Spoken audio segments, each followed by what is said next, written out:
Sheriff James Wilkins drove home slowly that evening, his patrol car rolling to a stop in front of the house he'd worked his whole life to own. The two-story home with its dark blue shutters and wide front porch wasn't anything fancy, but to James, it was everything. 15 years of midnight shifts, dangerous calls, and service to the community had finally paid off. He stepped out of his car, stretching his back after the long day. His German Shepherd Rex was already barking from the backyard, having heard the familiar engine. James smiled. That dog could tell his car from any other on the block. "Hey, buddy," he called out as he walked around back. Rex jumped up, tail wagging wildly. "Yeah, I missed you too." The backyard was James's favorite spot. He'd built a workshop in the corner where he spent weekends working with his hands, creating things from wood instead of dealing with paperwork and county problems. His father had taught him carpentry when he was just a boy, and now those same tools, worn with age but still perfect, helped him find peace after tough days. The big oak tree in the front yard was special too. James had planted it when his daughter Lisa was born. Now she was off at college, and the tree stood tall and strong, just like he'd raised her to be. Oak Creek was exactly the kind of neighborhood James had always wanted to live in. Quiet streets where kids could ride bikes. Neighbors who waved and sometimes brought over cookies or invited him for backyard barbecues. People who respected that sometimes he needed to sleep during the day after night shifts. It felt like the perfect place to eventually retire when his law enforcement days were done. After feeding Rex, James sat on his porch with a cold drink, watching the sunset. Mr. Patel from across the street waved as he collected his mail. The Thompson kids rode by on bicycles, calling out hellos. This was what peace felt like. What James didn't know, couldn't have known, was that someone was watching his house with different eyes. Elaine Chambers had moved to Oak Creek just 6 months ago, but she'd already managed to get herself elected as president of the Homeowners Association. Her previous neighborhood had practically celebrated when she left, but nobody in Oak Creek knew that yet. Elaine stood in her living room, peering through expensive curtains at the sheriff's property. She made notes on a small pad. Mailbox, non-regulation black. Garden hose visible from street. Tree branches too low over sidewalk. Her husband Tom glanced up from his newspaper. "What are you doing now, Elaine?" "Just making sure everyone follows the rules," she said, not taking her eyes off James's house. "That new sheriff thinks he's special, but no one gets special treatment in my neighborhood." Tom sighed and disappeared behind his paper again. After 20 years of marriage, he knew better than to argue when Elaine got that look in her eyes. The next morning, as James left for work, he noticed a white envelope tucked into his doorframe. Probably another thank you note from Mrs. Wilson down the block. He'd helped her last week when her car wouldn't start. He pocketed it without a second thought, planning to read it when he got home. That sealed envelope was the first shot in a war James didn't even know was coming.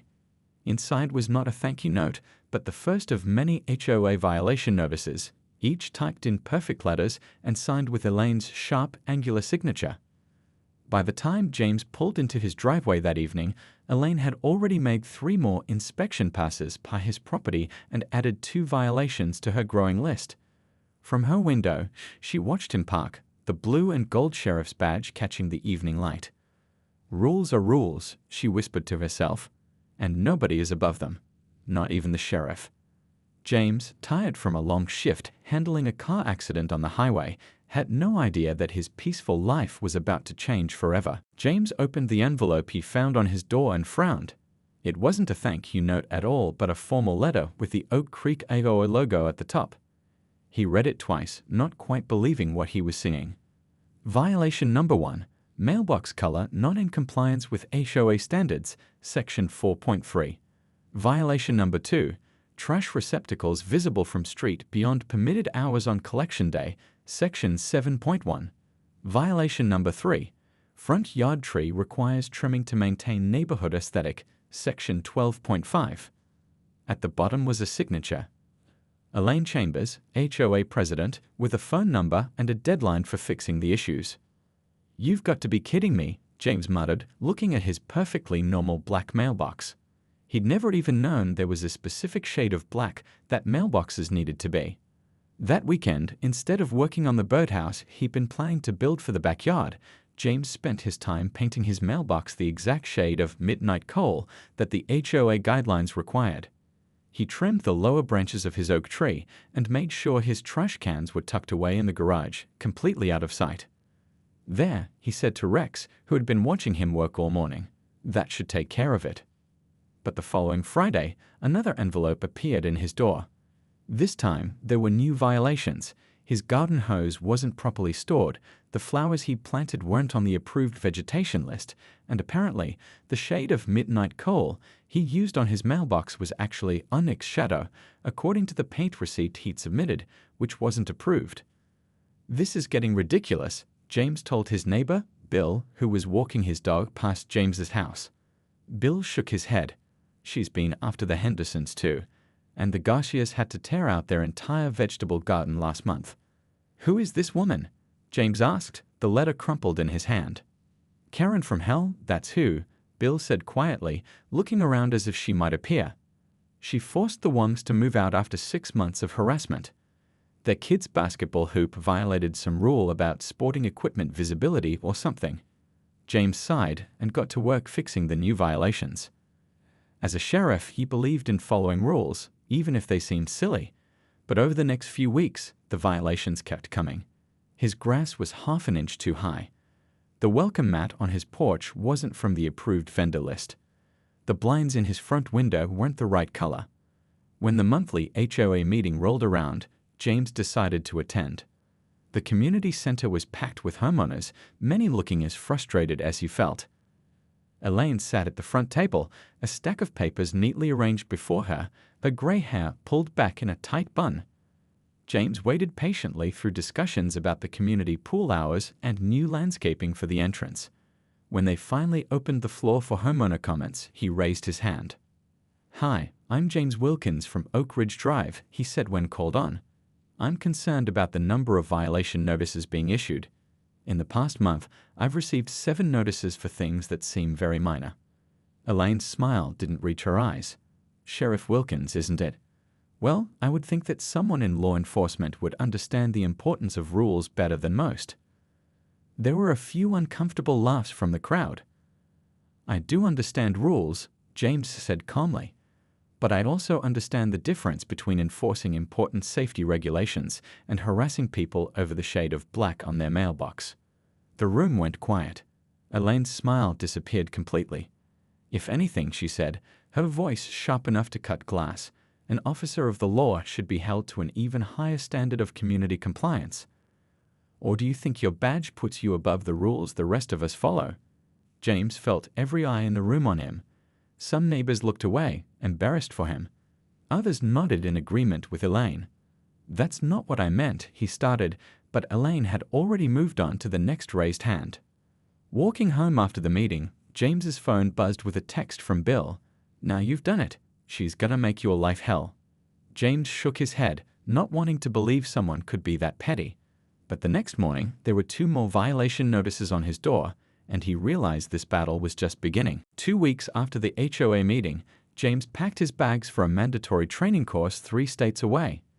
The sheriff's department was updating their protocols, and as a senior officer, he needed to attend. "I'll be gone for 2 weeks," he told Bill, handing over his spare key. "Mind checking on Rex? The dog sitter will come twice a day, but I'd feel better if you peeked in too." "No problem," Bill said, pocketing the key. "I'll keep an eye on your place." "You think Elaine will ease up while you're gone?" James shrugged. "Maybe she'll find someone else to bother." The training was intense but worthwhile. James focused on learning the new techniques, pushing thoughts of home and HOA troubles to the back of his mind. He called the dog sitter every few days to check on Rex, and everything seemed fine. It wasn't until day 10 of his trip that he got a strange text from Bill. "Call me ASAP." James stepped out of his training session and dialed Bill's number. "What's going on?" "You need to come home," Bill said, his voice tight. "There are workmen at your house. They're tearing things down." "What? Who authorized that?" James's heart raced. "Elaine and the HOA. They posted some notice about emergency corrections of violations. I tried to stop them, but they had paperwork that looked official. They've already taken down your workshop." James felt like he'd been punched in the stomach. The workshop with all his father's tools. Gone. What about Rex? He asked, suddenly panicked. The dog sitter took him to her place when the construction started. He's safe. James caught the first flight home the next morning, leaving the training unfinished. Nothing prepared him for what he saw when his taxi pulled up to his house. The grand oak tree, the one he'd planted when his daughter was born, was gone, reduced to a fresh stump in his front yard. His wooden workshop had disappeared completely. His front door had been repainted from its original blue to a stark white, and his mailbox had been replaced with one that looked identical to every other mailbox on the street. James stood on his lawn, too shocked to speak. His neighbor Bill came running over. "I tried calling you again but couldn't reach you," Bill said. "They came back early this morning with a tree service. Said the oak had some disease and needed immediate removal." "There was nothing wrong with that tree," James whispered, staring at the stump. 15 years of growth of memories, gone in a matter of hours. Inside, things were just as bad. A notice had been slipped under his door, not even mailed, just waiting for him to find it. The paper listed all the emergency corrections made to his property, and at the bottom, a bill, $17,000, payable immediately to the Oak Creek HOA. James sank onto his couch, the paper shaking in his hands. The workshop had been in violation of setback requirements. The tree had been diseased and a danger to neighboring properties. The door and mailbox had been non-compliant with current standards. He picked up the phone and called Elaine. "This is completely illegal," he said when she answered. "You had no right to enter my property and make these changes without my permission." "We had every right," Elaine replied coolly. "It's all in the HOA agreement you signed when you bought the house. Page 37, Section 12. The association reserves the right to correct violations if the homeowner fails to do so after proper notification." "I was away at a training course. You knew that." "We sent 3 notices to your address," she said. "Not our fault you weren't there to receive them. The violations were severe enough to require immediate action." "My father's tools were in that workshop," James said, his voice breaking. "Family heirlooms. Where are they?" There was a pause before Elaine answered. "Any personal items would have been disposed of by the contractors. You should have stored them properly." James closed his eyes, feeling sick. "I'll fight this, Elaine. This isn't over." "The bill is due in 30 days, she replied, as if he hadn't spoken. "After that, late fees will apply." The line went dead. James looked around his altered home, at the space where family photos had once hung, now replaced by blank walls. Outside, the stump of his daughter's tree sat like an open wound in his front yard. For the first time in his 15 years as a sheriff, James felt truly helpless. The next morning, James sat at his kitchen table with a cup of coffee that had long gone cold. His phone showed 15 missed calls from work, but he couldn't bring himself to call back yet. How could he enforce the law for others when he couldn't even protect his own home? A knock at the door pulled him from his thoughts. It was Bill and 3 other neighbors. "We heard what happened," said Mrs. Rivera from 2 doors down. "It's not right what they did to your place." "We're here to help," added Mr. Chen, who lived at the corner. He placed a thick folder on the table. "I've been keeping records of every violation notice Elaine has sent out. There's a pattern. She targets people she doesn't like or who speak up at meetings." James opened the folder, flipping through pages of violation notices, photos, and notes. "This is thorough." "My wife's a legal secretary," Mr. Chen explained. "She taught me to document everything." For the first time since coming home, James felt a flicker of hope. "Thank you. This might help." Over the next few days, James gathered more evidence. 10 neighbors had received minor violations. 3 neighbors, the ones who had questioned Elaine at meetings, had received dozens just like him. At the next HOA meeting, James brought his evidence. The room was packed. Word had spread about what happened to his property. "I'd like to appeal these charges," James said when his turn came. He held up photos of his house before and after. "These weren't emergency repairs. My property was deliberately targeted." Elaine's smile was thin. "The board has already reviewed and approved these actions." "But the board didn't see these," James said, holding up Mr. Chen's folder. "Evidence showing selective enforcement of HOA rules." A murmur ran through the crowd. Elaine glanced at the 3 board members beside her, who suddenly looked uncomfortable. "This matter has been decided," she said firmly. "Your appeal is denied." An older woman stood up from the back. "I move that we hold a new vote." "Seconded," called several voices. Elaine banged her gavel. "Motion denied. This isn't a town hall, it's an HOA meeting. The board makes the decisions, not the community." James watched as people exchanged shocked glances. Elaine had finally said the quiet part out loud. She didn't care what the homeowners thought. After the meeting, James consulted 3 different attorneys. Each gave him the same grim news. "HOAs have incredible power in this state," explained the third lawyer, a woman with 20 years of experience in property law. "They can place liens on your home, force foreclosure, and yes, enter your property to correct violations if your bylaws allow it." "But what they did was clearly vindictive," James argued. The lawyer sighed. "I believe you, but proving it in court would be expensive, probably more than the $17,000 they're charging you. And meanwhile, they can start foreclosure proceedings if you don't pay." "So Elaine wins?" James asked, disbelieving. "If you want to keep your house? Probably. You could fight it, but HOA cases can drag on for years." James drove home slowly, the weight of defeat heavy on his shoulders. His phone rang. It was his daughter, Lisa, calling from college. "Dad, is everything okay? You haven't been answering my texts." James tried to keep his voice steady. "Just busy with work, sweetie. Mrs. Rivera messaged me. She told me what happened to the house. And Mom's tree." James pulled over, unable to drive through the sudden tears. "I'm sorry, Lisa. I couldn't stop them." "It's not your fault, Dad." Her voice was firm. "But you can't let them take the house. That's our home." "The lawyer says I should just pay the fine." "Then pay it," Lisa said. "Pay it and find another way to fight back.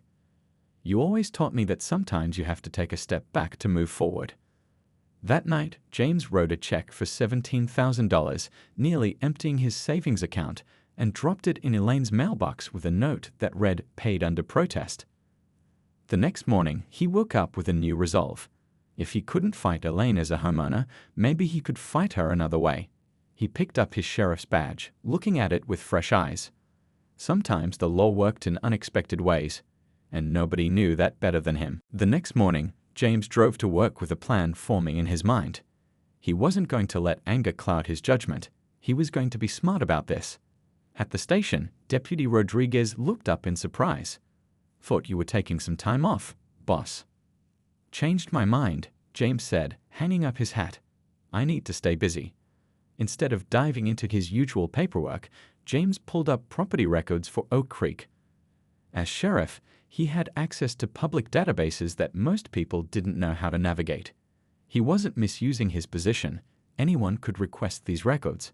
He was just better at finding what he needed.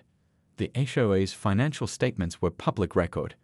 3 years of bank statements, contractor payments, and board meeting minutes. James printed them out and spread them across his desk, looking for patterns. By lunchtime, he had his first clue. Every major HOA project, from playground equipment to road repairs, had gone to the same 5 companies. No competitive bidding, no multiple quotes, just the same names over and over. "Interesting," he muttered, jotting down notes. That evening, instead of going straight home, James drove to the Oaks, the neighborhood where Elaine had lived before moving to Oak Creek. He parked his personal car, not his sheriff's vehicle, and walked into the local diner. The waitress, a woman in her 60s with kind eyes, brought him coffee. "You're new around here." "Just passing through," James said casually. "I'm thinking of buying in the Oaks. Heard it's a nice community." The waitress snorted. "It is now. Wasn't always." "No? What changed?" "The HOA dragon left," she said, lowering her voice. "Woman named Chambers. Terrorized this place for years until enough folks got together and voted her out." James tried to look only mildly interested. "Sounds like a story there." "Oh, honey, you have no idea. My son lost his house because of her. Couldn't keep up with all the fines she kept hitting him with, and he wasn't the only one." Over the next hour, James heard stories from 3 different residents who stopped by his table. All had tales about Elaine Chambers and her reign of terror. All mentioned losing money to HOA fines and special assessments that never seemed to improve the neighborhood. Back home, James created a timeline on his dining room wall using sticky notes and string, just like he would for a case at work. Dates, names, companies, violations. A pattern was emerging. The next day, he visited the county records office. The clerk, an old friend from his rookie days, helped him pull contractor licensing records. "What's this for?" she asked as James made copies. "Just being thorough on something," he said vaguely. That night, James added more notes to his wall. 5 contractor companies, all registered to different people, but 3 had the same mailing address, a P.O. box in the next county over, and 1 was registered to Thomas Chambers, Elaine's husband. "Gotcha," James whispered. Over the next few weeks, James moved carefully. During the day, he did his sheriff duties. Evenings and weekends, he built his case. He talked to former board members from Elaine's old neighborhood. He tracked money flowing from HOA accounts to the 5 connected companies. "Sheriff?" The voice startled him. He'd been so absorbed in his notes that he hadn't heard anyone enter the station. It was a young woman. James recognized her as one of the newer HOA board members who always sat quietly during meetings. "Can I help you?" he asked, quickly covering his notes. She glanced around nervously. "I heard you've been asking questions about the HOA finances." James kept his face neutral, just trying to understand things better. "I have information," she said quietly, "about where the money's really going, about how Elaine chooses which houses to target." "Why tell me this now?" The woman looked down. "Because yesterday she told us your house is going into foreclosure next month if you don't pay another special assessment she's planning. And I know it's wrong. I've known all along, but I was scared to speak up." James felt a chill. His house, the one thing he had left, was still in danger. "I need to know everything," he said, pulling out a chair for her. "And I need proof, not just words." She nodded, opening her purse to pull out a flash drive. "I've been keeping records too. Bank transfers, emails, meeting recordings, everything." For the first time in months, James felt a real smile spread across his face. He wasn't just fighting back anymore. He was winning. James sat in his home office, surrounded by stacks of papers and a whiteboard filled with notes. 6 months had passed since his property had been destroyed, and in that time, he'd built a case that was growing stronger by the day. The flash drive from Jenny, the nervous board member, had been a goldmine. It contained years of emails, including ones where Elaine specifically instructed board members which houses to inspect after owners questioned her authority. "You've been busy," said Bill, bringing in 2 cups of coffee. James's neighbor had become his unofficial assistant in this investigation, helping organize the mountain of evidence. "Look at this," James said, pointing to his computer screen. 3 years of bank statements. Every time the HOA collected fines or special assessments, money moved out to these 5 companies within days. Then from those companies, smaller amounts went to a bank account in Elaine's maiden name. Bill whistled. "That's not even trying to hide it." "She didn't think anyone would look," James replied. "Most people just pay the fines and try to stay off her radar." The doorbell rang. It was Grace Thompson, a former accountant who had lived in Oak Creek for 20 years before moving away last year. James had tracked her down through property records. "Thanks for coming," James said, shaking her hand. Grace looked around at the wall of evidence. "When you called, I couldn't believe someone was finally taking action. I tried to warn people about the financial irregularities when I was on the board, but Elaine made my life so miserable I had to move." "I need your expertise," James explained. "These financial records, I know something's wrong, but I need someone who can explain exactly what and how." For the next 3 hours, Grace pored over the documents, making notes and highlighting figures. By the end, her expression was grim. "This is textbook embezzlement," she said. "In the 3 years I can see here, at least $230,000 has disappeared from HOA accounts through inflated contractor bills and unnecessary emergency repairs. The pattern is clear once you know what to look for." James added her analysis to his growing file.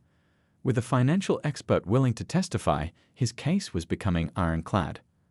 The next day, James met with a state police officer he'd known from training courses, carefully explaining what he'd found without revealing he was personally involved.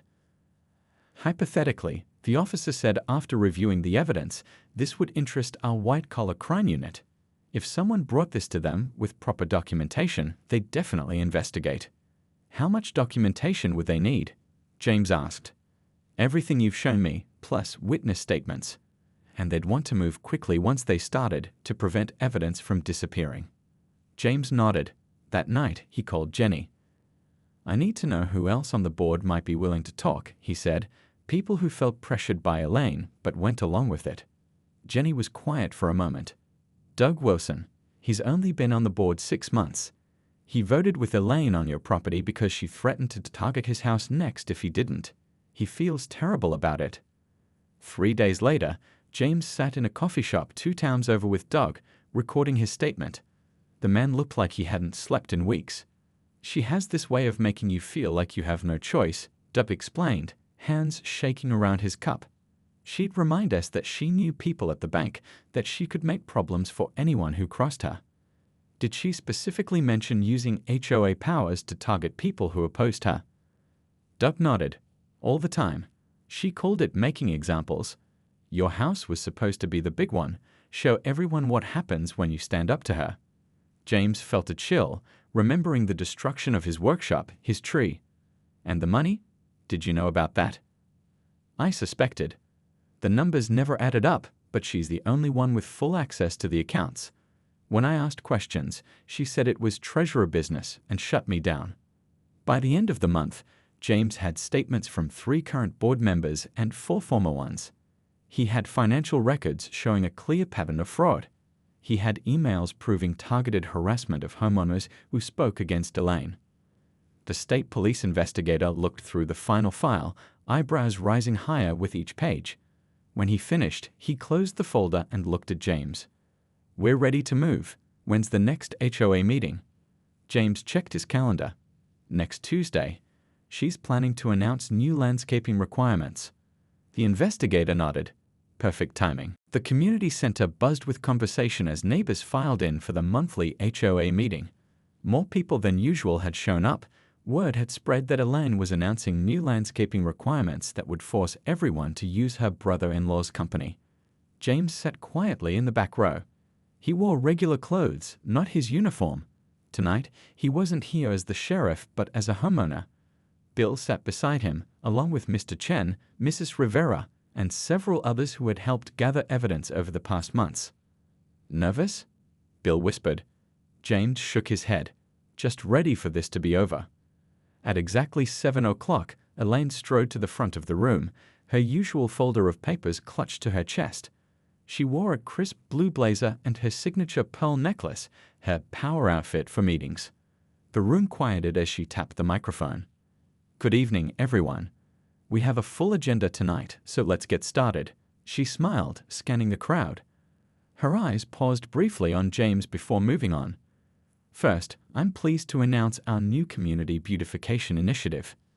As Elaine launched into her presentation, complete with photos of approved plants and mulch colors, James noticed movement at the back doors. 2 state police officers slipped in, followed by a woman in a dark suit who James recognized as the district attorney's lead investigator for white-collar crime. These improvements will be mandatory for all properties, Elaine continued, unaware of the new arrivals. We've arranged for exclusive pricing through Green Valley Landscaping to ensure consistency throughout the neighborhood. A hand went up. Isn't Green Valley owned by your brother-in-law, Tom? Someone called out. Elaine's smile tightened. The board has thoroughly vetted all contractors to ensure we're getting the best value. Now, moving on. I'd like to discuss the financial report first, interrupted Jenny, the young board member who had given James the flash drive. Her voice shook slightly, but she stood firm. Specifically, I'd like to know why 3 different companies with the same mailing address have received over $100,000 from our HOA funds. The room went silent. Elaine's face flushed red. That's not on tonight's agenda, she snapped. We'll discuss finances at next month's meeting. Actually, said the woman in the dark suit, walking down the center aisle, we need to discuss those finances now. Elaine froze, her knuckles white around her folder. "Who are you? This is a private meeting." The woman held up her badge. "Investigator Lissa Wilson, State Attorney's Financial Crimes Unit. And this is now an official investigation." The state police officers moved to the front of the room, standing on either side of Elaine. "What is this about?" Elaine demanded, looking around wildly. Her eyes landed on James. You did this." James didn't respond. He didn't need to. "Elaine Chambers," Investigator Wilson said formally, "we have a warrant for your arrest on charges of embezzlement, fraud, conspiracy, and misappropriation of funds." As one of the officers began reading Elaine her rights, the room erupted in shocked conversations. Some people looked confused, others nodded as if they'd suspected all along. "This is ridiculous," Elaine shouted over the noise. "Everything I did was allowed in the HOA bylaws." "The bylaws don't allow stealing," James said quietly, but in the sudden hush, everyone heard him. "They don't allow targeting homeowners for personal vendettas. And they definitely don't allow funneling community money into your family's pockets." Elaine's eyes locked with his as the officers gently took her arms. For a moment, James saw something shift in her expression, perhaps the realization that her actions had real consequences, that rules applied to her too. As the officers led Elaine out, the remaining board members huddled together, looking lost. The meeting had dissolved into clusters of neighbors discussing what had just happened. Bill clapped James on the shoulder. "You did it. Though I bet this isn't how you planned to get justice when all this started." James shook his head. It was never about revenge. It was about doing things the right way. He looked around at the community center, at his neighbors trying to make sense of everything. These people deserved better. 3 weeks later, James stood in his front yard, watching a landscaping crew plant a new oak tree. It was small, nothing like the 15-year-old tree that had been cut down, but his daughter Lissa had helped him pick it out. "Mr. Wilkins." A group of neighbors approached, led by Mrs. Rivera. "The interim HOA board was wondering if you'd consider joining us. We need someone who understands the law and can help us rewrite the bylaws to prevent anything like this from happening again." James looked at the tiny oak tree, then back at his neighbors. "I'd be honored," he said. "Let's build something better."